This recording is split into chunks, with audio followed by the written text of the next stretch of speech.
مگر پہلے آپ نے کچھ اور بتایا تھا۔ مصلحت اور ضرورت کے تحت تھوڑی بہت غلط بیانی کرنی پڑتی ہے، ورنہ سراغ لگانے والے تو ہر جگہ پہنچ جاتے ہیں۔ اصل مقصد تھا اس کی سیکیورٹی۔ جاوید صدیقی نے باہر کے آفس سے جیلر کا نمبر ملایا۔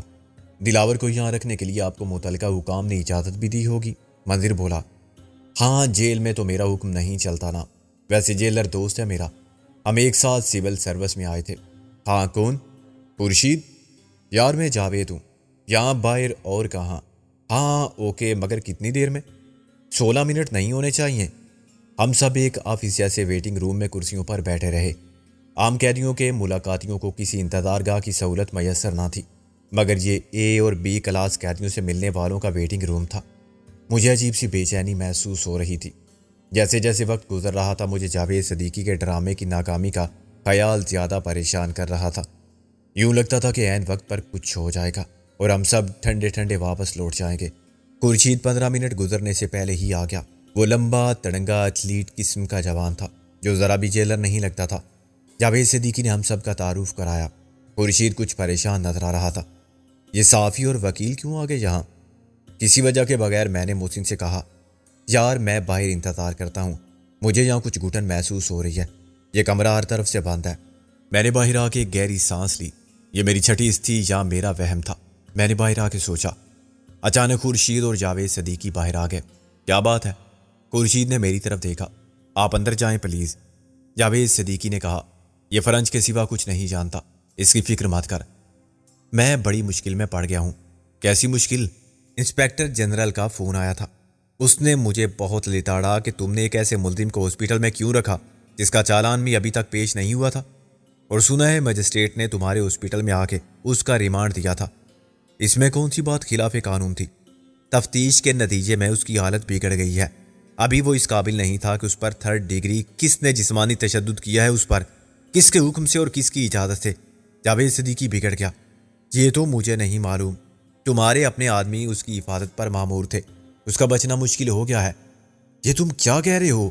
جاوید صدیقی بولا، میں ٹھیک کہہ رہا ہوں، وہ کچھ دیر کا مہمان ہے، یہ جھوٹ ہے۔ یار میں تم سے جھوٹ بول سکتا ہوں؟ خورشید نے اسے نظریں چراتے ہوئے کہا۔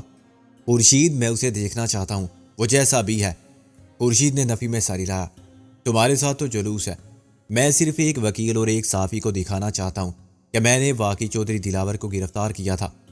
کیا یہ لوگ یقین نہیں کرتے تمہاری بات کا؟ جیل میں صحافی یا فوٹوگرافر تو صرف ہوم سیکرٹری کی تحریری اجازت سے جا سکتے ہیں۔ اچھا تم مجھے اس کے پاس لے چلو، ممکن ہے میں مرنے سے پہلے اس کا اعتراف جرم حاصل کر لوں۔ سوری یار، دراصل وہ مر چکا ہے۔ تو بکواس کرتا ہے الو کے پٹھے۔ جاوید نے اس کا گریبان تھام لیا۔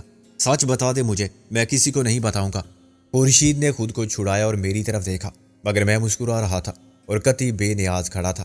جاوید، یہ کہا گیا ہے مجھ سے کہ اس کی لاش وارثوں کے حوالے کر دی جائے، ڈیتھ سرٹیفکیٹ کے ساتھ۔ جھوٹے ڈیتھ سرٹیفکیٹ کے ساتھ؟ پوسٹ مارٹم رپورٹ بھی ہوگی، خورشید نے سر جھکا کے کہا۔ لیکن چودھری دلاور زندہ سلامت ہوگا، کون لے جائے گا اسے اپنے ساتھ؟ اس کی بیوی؟ جاوید صدیقی نے تلخ لہجے میں کہا۔ غالباً اپنا وعدہ مت بھولنا، میں نے دوست سمجھ کے سب بتایا ہے تجھے، خورشید بولا۔ جاوید صدیقی کچھ دیر سکتے کی کیفیت میں کھڑا رہا۔ خورشید، تو یہ سب کیوں کر رہا ہے؟ میں کیا کروں یار، نوکری تو نوکری ہے۔ اتنی عزیز ہے تجھے نوکری؟ سب تیرے جیسے کھاتے پیتے لوگ تو نہیں ہیں۔ تو شوقیہ پولیس سروس میں گیا تھا، خدمت خلق اور معاشرے کی اصلاح کے لیے۔ دماغ ٹھکانے آ گئے کہ نہیں؟ مجھ پر تو ذمہ داریوں کا بوجھ بھی ہے۔ میرا باپ 2 سال سے مفلوج پڑا ہے، ماں کو موتیا کے آپریشن سے کوئی فائدہ نہیں ہوا، اپنے گھر کی بجائے ہم اب کرائے کے مکان میں ہیں، اور مجھے 2 بہنوں کی شادی کرنی ہے یہاں رہ کے۔ میں سب کچھ کر لوں گا 1-2 سال ہی میں۔ لیکن جاوید صدیقی کچھ نہیں سن رہا تھا۔ اس نے کہا، میں نے جو گارڈ مقرر کی تھی یہاں، وہ سب بدل دیے گئے تھے، کوئی تیرا حکم نہیں مانے گا۔ خورشید، جب میں نے چودھری دلاور کو تیری تحویل میں دیا تھا تو ایک رسید لی تھی، تو نے دستخط کیے تھے اس پر۔ ہاں، مگر میں اسے پہچانتا نہیں، چودھری دلاور کو۔ میں نے تیرے کہنے سے مان لیا تھا۔ جاوید صدیقی اسے عقارت سے دیکھتا رہا۔ کتنا پیسہ ملا ہے تجھے یہ سب کہنے کا؟ رہنے دے ایسی باتیں جاوید، دوستی نہ خراب ہو ہماری تو اچھا ہے۔ تو میری مجبوری کو سمجھنے کی کوشش کیوں نہیں کرتا؟ جاوید صدیقی کچھ دیر خاموش کھڑا رہا اور پھر اندر چلا گیا۔ مجھے معلوم تھا کہ اب وہ کیا وضاحت پیش کرے گا۔ جتنی دیر میں ہم پولیس ہیڈ آفس سے کوٹ لکھپت جیل پہنچے، ڈی آئی جی یا آئی جی صاحب نے انسپیکٹر جنرل جیل خانہ جات سے رابطہ کر لیا تھا اور دلاور کی رہائی کے متبادل انتظامات کر دیے تھے۔ یہ ٹھیک ہے کہ جاوید صدیقی نے چودھری دلاور کو گرفتار کر لیا تھا۔ اس کی حالت خراب تھی، چنانچہ اسے کوٹ لکھپت جیل کے ہاسپٹل میں رکھا گیا تھا، مگر جاوید صدیقی نے انتظار کیے بغیر تفتیش کی اور اس پر تشدد کیا گیا، جس کے نتیجے میں چودھری دلاور ہلاک ہو گیا۔ یہی ڈیتھ سرٹیفکیٹ میں درج کیا جائے گا، یہی پوسٹ مارٹم رپورٹ میں ہوگا، لیکن چودھری دلاور کو اس کی بیوی زندہ سلامت نکال کر لے جائے گی۔ کل تک اس کی تدفین بھی ہو جائے گی، کتبہ بھی لگ جائے گا۔ اصل چودھری دلاور اس وقت تک کسی فلائٹ سے باہر نکل چکا ہوگا۔ کل جب عدالت میں بیان خلفی داخل کرنے کا وقت آئے گا تو ڈیتھ سرٹیفکیٹ اور پوسٹ مارٹم رپورٹ داخل کی جائے گی۔ جاوید صدیقی پر ایک اور فرد جرم عائد ہوگی، غیر ارادی قتل۔ اس کی تحقیقات کے لیے کوئی کمیشن بٹھایا جائے گا کہ زیر حراست ملزم کی موت کیسے ہوئی اور اس کا ذمہ دار کون ہے۔ رابعہ یا منظر کچھ نہیں کر سکتے۔ وہ عدالت میں درخواست دائر کر سکتے ہیں کہ لاش کا دوبارہ پوسٹ مارٹم کرایا جائے، مگر اول تو یہ درخواست منظور نہیں ہوگی، اور ہو گئی تو دوسری رپورٹ دینے والے بھی تو وہی ہوں گے، سرکار کے حکم کے غلام، جو نوکری کو سچ پر قربان نہیں کر سکتے۔ 6 مہینے سال بعد کیا ہوگا؟ چودھری دلاور دوبارہ نمودار ہو جائے گا تو صرف کنفیوژن پھیلے گا۔ دلاور زندہ ہے تو وہ کون تھا جو مر گیا تھا؟ خورشید کہے گا کہ میں تو دلاور کو نہیں پہچانتا تھا، جو قیدی میرے حوالے کیا گیا تھا وہ یقیناً مر گیا تھا۔ میں اس کا نام چودھری دلاور نہ لکھتا تو کیا کرتا؟ مجھے جاوید صدیقی نے یہی نام بتایا تھا۔ ایک بار پھر داخل دفتر ہو جانے والا کیس کھولنے کے لیے رابعہ اور منظر کو نئے سرے سے درخواست دینی پڑے گی، پھر نوٹس اور سمن جاری ہوں گے۔ دلاور کی بیوی حاضر ہو کر بتائے گی کہ کیا اس نے اپنے شوہر کو شناخت کیا تھا، تدفین سے پہلے دیکھا تھا۔ وہ کہے گی کہ سر میں تو بے ہوش پڑی تھی صدمے سے۔ فیصل کہے گا کہ یور آنر ہمیں تو ماں نے پہلے ہی گھر سے دور بھیج دیا تھا۔ پھر تدفین کرنے والے کون تھے؟ انہیں بلاؤ، کوئی سامنے نہیں آئے گا۔ اس وقت کچھ پتہ نہیں چلے گا، صرف کنفیوژن پھیلے گا۔ جاوید صدیقی کی تفتیش کی رپورٹ ضائع کر دی جائے گی اور دلاور خود کو عدالت کے سپرد کر دے گا۔ اسے نہیں معلوم کہ اتنا عرصہ وہ کہاں رہا، اس کی یادداشت کھو گئی تھی۔ سب لوگ جاوید صدیقی کے ساتھ باہر آئے اور گاڑیوں میں بیٹھ گئے۔ وہ کچھ مایوس تھے۔ خبر اپنی جگہ مکمل تھی، مگر وہ چودھری دلاور کو اپنی آنکھوں سے نہ دیکھ سکے، حراست میں اس کی تصویر نہ بنا سکے۔ چودھری دلاور پھر کامیاب ہو گیا تھا۔ اسے ہتھکڑی لگا کے عدالت میں پیش کرنے کی خواہش رکھنے والے پھر ہار گئے تھے۔ جھوٹ اور فریب سے ہر قانونی مسئلے کو اس حد تک الجھا دینا کہ اس کا کوئی حل نہ نکل سکے، یہی اس کا کمال تھا۔ اس کے پیسے کی طاقت کا کمال تھا۔ میں نے اتفاق سے جو کچھ سنا تھا وہ صرف مجھے معلوم تھا، لیکن جاوید صدیقی کے بجھے بجھے چہرے سے بھی بہت کچھ اندازہ ہو جاتا تھا کہ قانون کی پاسداری کرنے والے اور تعویل کرنے والے، فرض شناسی کے دعوے دار، MRS کے خدائی فوجدار، وکیل، صحافی سب منہ دیکھتے رہ گئے تھے اور دلاور نکل گیا تھا۔ واپسی کا سفر ایک اینٹی کلائمیکس تھا۔ صحافی حضرات کی بات اور تھی، ان کے لیے چودھری دلاور کی گرفتاری کی خبر بھی سنسنی خیز تھی، اور کوٹ لکھپت جیل میں اس کی زیر حراست موت کی خبر میں بھی ڈرامائی عنصر تھا۔ وہ اس سے کچھ بد دل تھے کہ چودھری دلاور کی تصویریں نہ بنا سکے، نہ پس دیوار زندہ اس کی زندگی میں اور نہ اس کی موت کے بعد۔ زیادہ جوشیلے صحافی اب یہ پروگرام بنا رہے تھے کہ کسی طرح چودھری دلاور کی لاش اس کے لواحقین کے حوالے کیے جانے کی اور بعد میں اس کی تدفین کے موقع کی تصویریں حاصل کر لیں، مگر یہ کام مشکل تھا۔ ان کو یہ علم نہیں تھا کہ وہ رسا کب لاش لینے آئیں گے اور اس وقت انہیں جیل خانے کے اندر کوئی جانے دے گا یا نہیں۔ اسی طرح یہ بھی غیر یقینی تھا کہ چودھری دلاور کے اہل خانہ میں سے کون آئے گا، لاش کو لے کر کہاں جائے گا اور تدفین کب ہوگی۔ پولیس ہیڈ آفس میں واپس پہنچنے تک ہم سب مایوسی کا شکار تھے۔ محسن یا رابعہ اور منظر یہ بھی نہیں جانتے تھے کہ حقیقت کیا ہے۔ حقیقت میں نے حادثاتی طور پر جان لی تھی۔ SSP جاوید صدیقی اور اس کے جیلر دوست نے یہ سمجھتے ہوئے کہ میں کچھ نہیں سمجھ سکتا، آپس میں جو گفتگو کی تھی وہ میں نے سن لی تھی، لیکن جیسے جاوید صدیقی کسی کو سچ نہ بتانے کا پابند تھا، ایسے ہی میں بھی خاموش تھا۔ جاوید صدیقی نے صرف اتنا کہا تھا کہ جیل کے ہاسپٹل میں چودھری دلاور مر گیا تھا، غالباً ہارٹ فیل ہونے سے۔ وہ دل کا پرانا مریض تھا۔ اس نے دلاور کی موت پر کسی قسم کی قیاس آرائی سے انکار کر دیا تھا۔ جب صحافیوں کو پولیس ہیڈ آفس کے باہر اتارا گیا تو یہ سوال بھی کیا گیا کہ دلاور کی موت کے پراسرار حالات کی عدالتی تحقیقات ہوں گی۔ جاوید صدیقی کے لیے جانتے بوجھتے سچ کو چھپائے رکھنا ایک صبر آزما کام تھا۔ وہ ایک دوست سے شریفانہ وعدے کا پابند تھا، ورنہ ابھی اصل بات بتا دیتا کہ یہ سب جھوٹ ہے۔ اس نے کہا، جنٹل مین، اول تو یہ موت پوری اسرار نہیں ہے، مگر آپ لوگ چاہیں تو بنا سکتے ہیں۔ وہ زیر علاج تھا، ابھی تفتیش کا مرحلہ آیا ہی نہیں تھا کہ تشدد کی ضرورت پیش آتی۔ ایک صحافی نے کہا، مگر آپ لوگ اتنے بااصول اور بامروت کہاں ہوتے ہیں کہ کسی بیمار کو بخش دیں؟ پولیس کی تحویل میں زیر تفتیش ملزم ہلاک ہو جاتے ہیں تو کہا جاتا ہے کہ وہ پہلے سے بیمار تھے یا انہوں نے خودکشی کر لی۔ دوسرا بولا، پھر عدالتی تحقیقات کا ڈرامہ ہوتا ہے اور کوئی بیچارہ SDM یہ ڈرامہ اوپر والوں کی حسب منشا کرتا ہے، اس کا کبھی کوئی نتیجہ نہیں نکلتا، کبھی کسی پر الزام نہیں آتا، ثابت صرف یہ ہوتا ہے کہ پولیس کا موقف درست تھا۔ کیا اس معاملے میں بھی ایسا ہوگا؟ مجھے نہیں معلوم، صدیقی نے چلا کے کہا۔ نہ وہ میری تحویل میں تھا، نہ میں تفتیش کر رہا تھا، اور نہ میں نے اس کو مرتے دیکھا۔ آج میں چارج دے دوں گا، کل کیا ہوگا یہ وہ بتا سکتے ہیں جو کل اس کیس کے ذمہ دار ہوں گے، یا آپ DIG صاحب سے معلوم کر سکتے ہیں۔ آپ صحافی حضرات ویسے تو بال کی کھال نکالتے ہیں، سراغ رساں بھی ثابت کر دیتے ہیں خود کو، خیال کے گھوڑے دوڑاتے ہیں تو ہر سچ کا سراغ لگا لیتے ہیں، پھر سب کچھ ابھی اسی وقت صرف مجھ سے کیوں معلوم کرنا چاہتے ہیں؟ وہ اندر چلا گیا اور صحافی اپنی اپنی قیاس آرائی اور اپنے اپنے تبصرے کرتے ہوئے واپس اسی گاڑی میں بیٹھ گئے جس میں بھر کے وہ پولیس ہیڈ آفس آئے تھے۔ صرف ہم لوگ جو وکیل سمجھے چاہتے تھے اندر اس کے ساتھ گئے، اور ہم نے جاوید صدیقی جیسے بااصول فرض شناس اور نڈر افسر کی بے عزتی کے ساتھ معطلی کے ڈرامے کا آخری سین دیکھا۔ اس کا چارج عدم موجودگی ہی میں ارشد کریم نے لے لیا تھا، اور DIG صاحب کے حکم سے اس کو آفس میں داخل ہونے سے روک دیا گیا تھا۔ استعفیٰ منظور ہونے تک وہ معطل سمجھا جائے گا، اور خود DIG صاحب اعلیٰ حکام کو اس کے باغیانہ رویے، اس کے ناپسندیدہ کردار اور پولیس کو بدنام کرنے کے لیے سستی شہرت حاصل کرنے کے طریقے کے بارے میں رپورٹ دیں گے، اور پھر یہ فیصلہ ہوگا کہ اسے برطرف کیا جائے یا خاموشی سے اس کا استعفیٰ منظور کر لیا جائے کہ تم روٹھے ہم جھوٹے۔ جاوید صدیقی سخت دل شکستہ اور مشتعل تھا، لیکن اس نے خاموشی سے معطلی کے احکامات وصول کیے۔ DIG صاحب یہ احکامات جاری فرما کے رخصت ہو گئے تھے، ورنہ صحافیوں کے بہت سے سوالات کا جواب دینا مشکل ہو جاتا۔ ہم سے بھی ان کی ملاقات نہیں ہوئی۔ منظر نے بڑے چبے ہوئے لہجے میں ارشد کریم کو مبارکباد دی۔ لو جی، آپ نے بھی قبضہ ہی کر لیا SSP کی سیٹ پر، جیسے بھارتی فوج نے مقبوضہ کشمیر میں ڈیرا ڈال رکھا ہے۔ وہ بگڑ گیا، آپ اپنے الفاظ واپس لیں، میری پوسٹنگ قاعدے قانون کے مطابق ہوئی ہے۔ منظر نے مزید آگ لگائی، حجی سر مذاق تو مت کریں ہم سے، 20 سال میں ہم نے تو نہیں دیکھا پولیس کو قاعدے قانون پر عمل کرتے۔ رابعہ نے کہا، البتہ قاعدے قانون کا غلط استعمال کرتے ضرور دیکھا ہے، اندھے کے ہاتھوں میں لاٹھی۔ منظر نے کہا، الفاظ کوئی رشوت کے نوٹ تو ہے نہیں کہ جنہیں دے کر واپس لے لوں، منہ سے نکل گئے تو فضا میں تحلیل ہو گئے۔ آپ کا جی چاہے تو کیس کر دیں ہم پر، میرا مطلب ہے اگر ہمت ہے تو۔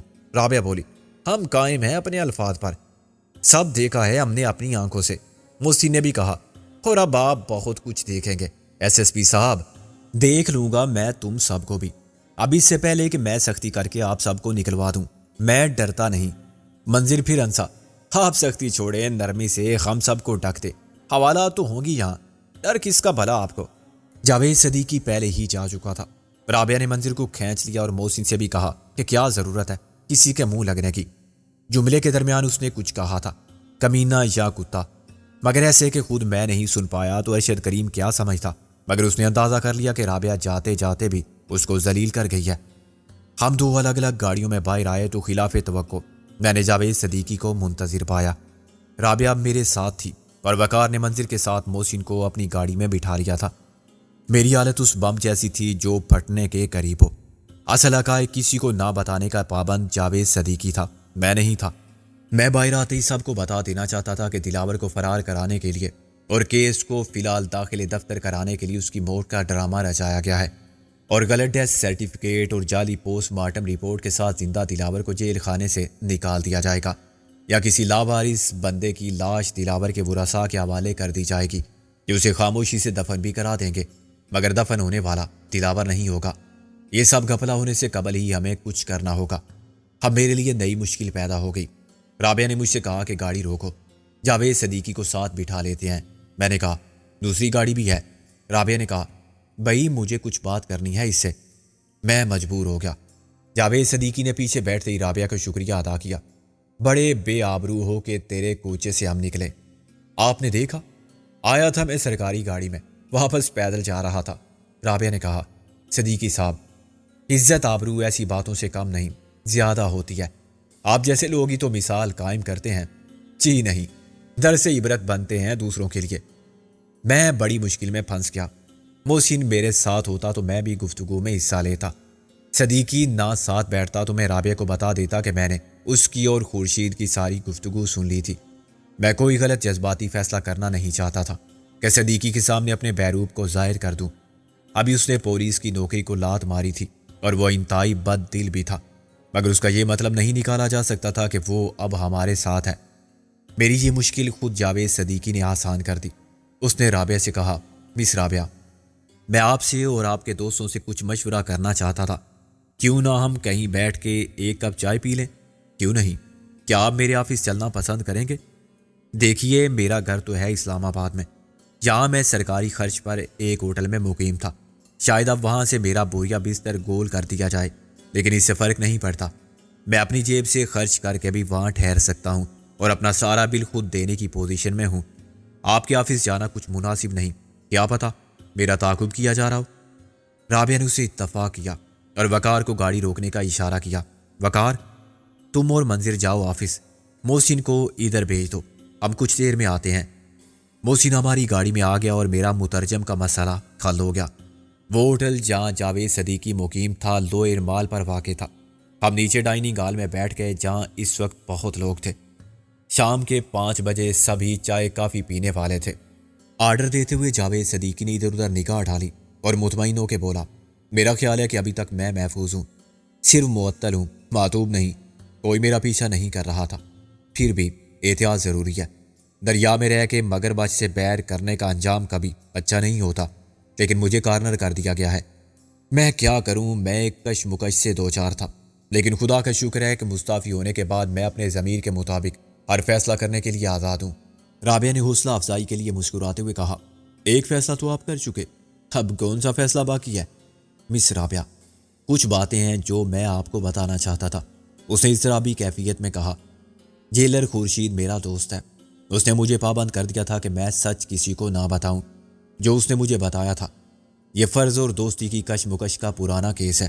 اس میں جیت بالآخر میرے فرض کی ہوئی، میں دوستی کو قربان کر دوں گا۔ ایسا ہی ہونا چاہیے، ورنہ انصاف نہیں ہوگا۔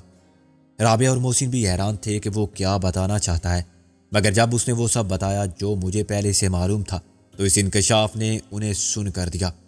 محسن نے فرانچ میں مجھے بتانے کی کوشش کی تو میں نے اسے کہا کہ میں تو سب سن چکا ہوں، لیکن اب ہم طے کر سکتے ہیں کہ ان حالات میں ہمیں کیا کرنا ہوگا۔ سب سے پہلے تو یہ بات منظر کو اور وقار یوسف کو بتانا ضروری ہے، لیکن یہ بھی معلوم ہو جائے تو اچھا ہے کہ کیا جاوید صدیقی ہمارا ساتھ دے سکتا ہے۔ اگر وہ ہماری مدد کرے تو ہم آج رات ہی چودھری دلاور کی موت کا ڈرامہ کرنے والوں کی کوشش کو ناکام بنا سکتے ہیں۔ جاوید صدیقی نے محسن کی بات سنی تو مسکرایا، اور آخر کس لیے میں تم سب کو یہاں لایا تھا؟ اس لیے یہ بات بتائی تھی میں نے کہ مجھے تمہاری مدد درکار تھی۔ میں اکیلا شاید کچھ نہیں کر سکتا۔ تمہارے وہ سب ساتھی کہاں ہیں؟ MRS کی تنظیم کے ارکان؟ محسن نے میری طرف دیکھا۔ وہ سب تو نہیں آ سکتے، ان میں سے 2 جسمانی طور پر اس قابل نہیں کہ کسی کارروائی میں حصہ لے سکیں۔ تمہارا دوست سکندر بخت تو ہے، جاوید صدیقی بولا۔ محسن نے سکون سے کہا، ہاں، مگر وہ اکیلا ہی 4 کے برابر ہوگا۔ جاوید صدیقی نے مسکراتے ہوئے کہا، کیوں مس رابعہ؟ رابعہ نے پہلو بدلا، صحیح کہا آپ نے، لیکن وہ ہے کہاں؟ میری معلومات کے مطابق وہ یہی ہے۔ جاوید صدیقی اپنے لیے کافی کا دوسرا کپ بنانے لگا۔ جہاں؟ کس نے بتایا آپ کو؟ مس رابعہ، ایک ہوتی ہے ظاہر کی آنکھ، وہ دھوکہ کھا جاتی ہے اور زیادہ تر لوگ اس پر بھروسہ کرتے ہیں۔ ایک ہوتی ہے عقل کی آنکھ جو باطن کا حال جان لیتی ہے اور چھٹی اس کی مدد سے یا تجربے کی کسوٹی پر پرکھ کے وہ پردہ ہٹا سکتی ہے، جو حقیقت حال کو جان لیتی ہے اور ثبوت کی محتاج نہیں ہوتی۔ کیا یقین کسی ثبوت کا محتاج ہوتا ہے؟ رابعہ نے چونک کر کہا، جی پتہ نہیں۔ محسن نے کہا، شاید ہاں، ایسا بھی ہوتا ہے، مگر آپ یہ بات کس حوالے سے کر رہے ہیں؟ اس نے کہا، مس رابعہ، مجھے معلوم ہے کہ سکندر بخت کہاں ہے۔ بہت عرصے پہلے میں یہ بات جان چکا تھا۔ میرے پاس ثبوت نہیں تھا، صرف یقین تھا کہ وہ کون ہے، لیکن میں نے جانتے بوجھتے اس کو پہچاننے سے گریز کیا۔ اسی شناخت پر پڑا ہوا پردہ نہیں ہٹایا۔ آپ جانتی ہی ہیں، رابعہ نے کہا، نہیں، میں نہیں جانتی۔ میں اس مقصد کی شکست نہیں چاہتا جس کی خاطر سکندر بخت اور آپ جد و جہد کر رہے تھے۔ ایک رابن ہوڈ کی بات سنا دوں آپ کو۔ ایک ڈاکو تھا جو مصیبت زدہ افراد کی مدد کرتا تھا اور ڈاکے ڈالتا تھا دولت مندوں کے گھروں میں۔ مجھے مخبروں کے ذریعے 2 بار پتہ چلا کہ وہ فلاں وقت فلاں کی مدد کرنے کے لیے جائے گا۔ ایک موقع تھا شادی کا۔ اس کی مدد اور سرپرستی سے ایک لڑکی رخصت ہوئی تھی جس کی ماں کینسر میں مر چکی تھی۔ میں اسے راستے میں گرفتار کر سکتا تھا مگر میں نے اسے رخصتی کا موقع دیا اور وہ فرار ہو گیا۔ شادی کے بعد نہ جانے کیسے نکل گیا۔ دوسرا موقع بھی کچھ ایسا ہی تھا۔ میں نے جانتے بوجھتے منہ دوسری طرف پھیر لیا۔ میں چاہتا تھا کہ ایک مجرم کو ارتکاب جرم کے وقت پکڑوں، ایسے وقت میں نہیں جب اس کے پکڑنے سے نیکی کا راستہ رکتا ہو اور نقصان ان کا ہو جو اس سے فیض پا رہے تھے۔ ان کے لیے نہ میں کچھ کر سکتا تھا اور نہ کوئی اور۔ میں نے اسے بعد میں گرفتار کیا، لیکن عجیب بات یہ ہوئی کہ اس نے میرا شکریہ ادا کیا کہ میں نے اسے کچھ موقع فراہم کیے تھے۔ وہ جانتا تھا جب وہ جیل میں تھا تو اس نے کئی بار مجھ سے کچھ کام کہے، وہ بھی میں نے کیے، ان کا ذکر میں نہیں کروں گا۔ وہ پھانسی کے وقت بھی کچھ ذمہ داریاں مجھے سونپ کیا تھا، وہ میں پوری کر رہا ہوں اس کی طرف سے۔ وہ ایک دم کھڑا ہو گیا۔ میں چاہتا ہوں مس رابعہ 1 گھنٹے بعد آپ مجھے کوٹ لکھپت جیل کے باہر ملیں اور ممکن ہو تو سکندر کو بھی ساتھ لے آئیں۔ آخر کس لیے؟ اس نے سپاٹ لہجے میں کہا۔ میں ایک بار پھر دلاور کو گرفتار کروں گا، آپ سب لوگوں کے سامنے، آپ کی مدد سے۔ موسی نے کہا، مگر کیسے؟ یہ آپ مجھ پر چھوڑ دیں، میں بھی اکیلا نہیں آؤں گا، میری گاڑی میں 4 آدمی ہوں گے، وہ آپ کی مدد کریں گے۔ مس رابعہ صرف آپ میرے ساتھ جیل کے اندر جائیں گی، باقی سب باہر انتظار کریں گے۔ ہم دلاور کو ایسے فرار نہیں ہونے دیں گے۔ میں نے نوکری پر لات ماری ہے ان سب سے نمٹنے کے لیے جو دلاور کا ساتھ دے رہے ہیں۔ وہ پلٹ کے ڈائننگ ہال کے آخری حصے کی طرف چل دیا جہاں سے زینہ اوپر جا رہا تھا۔ ہم نے اسے زینے پر گھوم کر اوپر غائب ہوتے دیکھا اور کچھ دیر وہیں بیٹھے رہے۔ پھر رابعہ نے کہا، صدیقی سب کچھ جانتا ہے۔ موسی نے آہستہ سے سر ہلایا۔ اس نے بس نام نہیں لیا، باقی سب کچھ تو کہہ دیا۔ میں نے کہا، میرے لیے فیصلہ کرنا مشکل ہو رہا تھا کہ میں کیا کروں۔ فیصلہ تو اب بھی ہمیں ہی کرنا ہے اور یہ آسان فیصلہ نہیں ہے، رابعہ نے کہا۔ میں سمجھتا ہوں کہ جاوید صدیقی پر بھروسہ کیا جا سکتا ہے، موسی نے کہا۔ اگر وہ میرا راز فاش کرنا چاہتا تو بہت پہلے مجھے گرفتار کر لیتا۔ آج ابھی ہم پولیس ہیڈ آفس سے آئے ہیں، اس نے اب بھی فیصلہ ہم پر چھوڑ دیا ہے کہ چاہو تو یہ کھیل جاری رکھو۔ سکندر بخت روپوش رہنا چاہے تو اس کی مرضی، اور سکندر بخت کی مرضی کیا ہے؟ جو سرکار کی مرضی، میں نے رابعہ کی طرف دیکھ کر کہا۔ 1 گھنٹے کی مہلت زیادہ نہیں تھی، ہمیں کوٹ لکھپت پہنچنے میں کم سے کم بھی آدھا گھنٹہ درکار تھا، وہ بھی سڑک صاف ملنے کی صورت میں اور راستہ انتہائی تیز رفتاری سے طے کر کے۔ میں نے وہیں سے منظر کو فون کیا کہ ہمارے گھر کہہ دے کہ ہم کچھ دیر سے آئیں گے، وقار یوسف یہ پیغام گل تک بھی پہنچا دے۔ مگر تم ہو کہاں؟ منظر بولا، ہم جاوید صدیقی کے ساتھ ہیں اور کوٹ لکھپت جیل جا رہے ہیں۔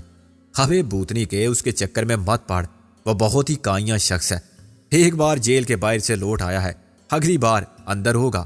میں نے کہا، رابعہ اور محسن بھی ہیں میرے ساتھ یار، اور فون بند کر دیا۔ مجھے کچھ اندازہ نہ تھا کہ صدیقی نے 1 گھنٹے کا وقفہ کیوں دیا ہے۔ شاید اسے معلوم تھا کہ چودھری دلاور کو کب جیل سے نکالا جائے گا، یا اس نے اپنے دوست خورشید کی دوستی کو بلا کے یہ فیصلہ کر لیا تھا کہ اپنی ناکامی کو کامیابی میں بدل کے رہے گا، ہوا اس کا نقصان خورشید ہی کو اٹھانا پڑے۔ اس کے نزدیک فرض کی ادائیگی مقدم تھی۔ میں نے جو ریوالور محسن کو دیا تھا وہ رابعہ کو دے دیا گیا، اور محسن تو پہلے ہی مسلح ہو کے آیا تھا۔ رابعہ نے کہا، اس کا کچھ فائدہ نہیں، اگر میں جیل کے اندر جاؤں تو میری تلاشی میں سب کچھ باہر ہی رکھوا لیا جائے گا، اس وقت تم یہ امانت مجھے لوٹا دینا۔ میں نے کہا، ابھی کیا پتا باہر کیا صورتحال درپیش ہو۔ صورتحال کچھ بھی ہو، ہم وہاں فائرنگ نہیں کر سکتے، یہ بات طے ہے، رابعہ نے کہا۔ اپنے دفاع میں بھی نہیں، یعنی ہم پر جس کا دل چاہے گولی چلائے؟ کون گولی چلا سکتا ہے وہاں؟ کوٹ لکھپت جیل کے اندر اور باہر بہت سخت حفاظتی انتظامات ہیں، رابعہ نے کہا۔ میں تو یہ سمجھنے سے قاصر ہوں کہ تم اندر جا کے کیا کرو گی اور ہم باہر رہ کے کیا کریں گے، محسن بولا۔ اگر چودھری دلاور زندہ ہے، وہ زندہ ہے، اس میں شک کی کوئی بات نہیں۔ ایسی صورت میں خورشید کبھی اس کو رابعہ کے سامنے پیش نہیں کرے گا اگر وہ مر چکا ہے۔ لا حول ولا قوت الا باللہ، جو آدمی زندہ ہے وہ کیسے مر چکا ہے؟ میں نے کہا، یار فرض کر کہ کوئی ڈرامہ رچایا گیا کسی کی لاش دکھا دی گئی کہ یہ ہے چودھری دلاور۔ محسن بولا۔ رابعہ کہے گی کہ غلط، یہ دلاور نہیں ہے، تو خورشید کو موقع ملے گا اپنی پوزیشن مضبوط کرنے کا۔ وہ کہے گا کہ مجھے تو پہچان تھی نہیں، لیکن یہی تھا وہ شخص جس کو ایس ایس پی صاحب میرے حوالے کر گئے تھے۔ جیلر کو جو پیسہ ملا ہے یہ کام کرنے کا، اس نے دوستی کے رشتے کا خون کر دیا ہے، اور دوستی کی لاش تو پیسے کے ڈھیر میں دفن ہو گئی ہے۔ اب صدیقی فیصلہ کر چکا ہے کہ جب جنگ ہے تو پھر سب کچھ جائز ہے۔ وہ خورشید کے جرم میں شریک نہیں ہوگا اور خاموش رہ کے اس کی نوکری کو بچائے گا نہیں۔ جیلر خورشید اگر کسی مجرم کو فرار کرانے کی باری رشوت لے چکا ہے تو صدیقی کے نزدیک بھی وہ مجرم ہے۔ میں نے کہا اوکے، ہم سب کچھ قسمت پر چھوڑ کر دیکھتے ہیں اور انتظار کرتے ہیں۔ موسی نے گاڑی کو کوٹ لکھپت جیل کے بیرونی احاطے میں گیٹ سے کافی فاصلے پر روک دیا۔ میں گاڑی سے اتر کے ایک پیڑ کی اوٹ میں کھڑا ہو گیا۔ رابعہ گاڑی سے باہر نکل کے کھڑی ہوگی۔ محسن گاڑی میں بیٹھا رہا۔ اب رات کا اندھیرا پھیل چکا تھا۔ جیل کی بلند و بالا فصیل پر سرچ لائٹس جل اٹھی تھی اور باہر بھی ہر طرف روشنی کم نہ تھی۔ بیرونی دروازے سے لوگوں کی آمد و رفت جاری تھی۔ ان میں بیشتر لوگ احاطے کے اندر بنے ہوئے رہائشی کوارٹروں میں رہتے تھے جو جیل کے عملے کے لیے تھے، مگر بہت سے ملاقاتی اور غیر متعلقہ لوگ بھی تھے جو اپنے اپنے معاملات نمٹانے کے لیے باہر اور اندر کی دنیا کے درمیان رابطہ رکھنے والے ایجنٹوں سے بات کر رہے تھے۔ جیل کے اندر مختلف قسم کے قیدی تھے، ایسے بھی جو برسوں سے کوئی جرم کیے بغیر یا کسی اور کے جرم کی پاداش میں وہاں بند تھے اور انہیں کبھی عدالت میں پیش تک نہیں کیا گیا تھا، اور ایسے بھی تھے جو سنگین جرائم میں ملوث تھے لیکن جیل کے اندر ہر سہولت حاصل کر لیتے تھے۔ باہر سے ہر چیز ان کو پہنچا دی جاتی تھی، گھر کے کھانے، آرام دہ بستر سے اور اخبار تک۔ یہ کاروبار ہر جیل میں بلا روک ٹوک فروغ پر تھا۔ 7 بجے میں نے گھڑی دیکھی۔ صدیقی نے 6 بجے ہم سے کہا تھا کہ کوٹ لکھپت جیل کے باہر پہنچ جائیں، لیکن وہ خود ابھی تک غائب تھا۔